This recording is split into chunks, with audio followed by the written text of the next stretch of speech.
நான் சிலவங்கள பார்த்துருக்கேன். அவங்களுக்கு 2 விஷயத்தில் இடையில எது நல்லதுங்கிறதுல பெரிய ஒரு குழப்பம். 2 விஷயத்துக்கு இடையில் எதை செலக்ட் பண்ணலாம், எதை சூஸ் பண்ணணும் அப்படின்னு தெரியாது. இப்போ 10th எக்ஸாம் எழுதியாச்சு. 11th போகும்போது சயின்ஸ் குரூப் எடுக்கட்டா, மேத்ஸ் எடுக்கணுமா, பயாலஜி எடுக்கணுமா, சயின்ஸ் குரூப் எடுக்கணுமா, காமர்ஸ் எடுக்கணுமா, 12th முடித்தாச்சு, நான் இன்ஜினியரிங் என்ட்ரன்ஸ் எக்ஸாம் எழுதணுமா, அதுவும் நீட்டுக்கு படிக்கணுமா, டிகிரி முடித்தாச்சு, நான் ஐஏஎஸ் ட்ரை பண்ணட்டா, ஐபிஎஸ் ட்ரை பண்ணட்டா. இந்த மாதிரி 2 விஷயத்துக்கு இடையில் அவங்களுக்கு பெரிய மன போராட்டம்.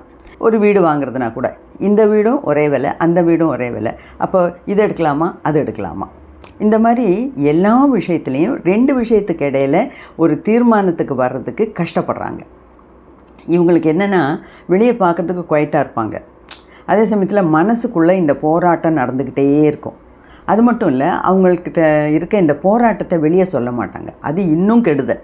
ஏன்னா அது அவங்களுக்கு மனசில் நிறைய குழப்பத்தை உண்டாக்கி கடைசியில் அது உடம்பில் பல வியாதிகளாக கூட வெளியே வரும். அதுக்காக தான் இருக்கிற மன டென்ஷனை யார்ட்டையாவது பங்கிடணும். அதுவும் ரொம்ப க்ளோஸாக இருக்கவங்க யார்ட்டையாவது சொல்லலாம், இல்லைன்னா நமக்கு கைடன்ஸ் கொடுக்கக்கூடிய ஒரு கவுன்சிலரை போய் பார்க்கலாம்.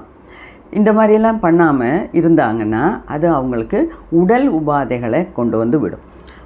ஏன்னா இது ஒரு எக்ஸ்ட்ரீம் கண்டிஷன் ஆஃப் திங்கிங். எதுலேயுமே அவங்களால டிசைட் பண்ண முடியல. ஓகே, இந்த மாதிரி ஆளுங்களுக்கு கூட நமக்கு ஃப்ளவர் ரெமிடியல்ஸில் பரிகாரம் உண்டு. அதைத்தான் நான் இங்கே சொல்ல விரும்புகிறேன்.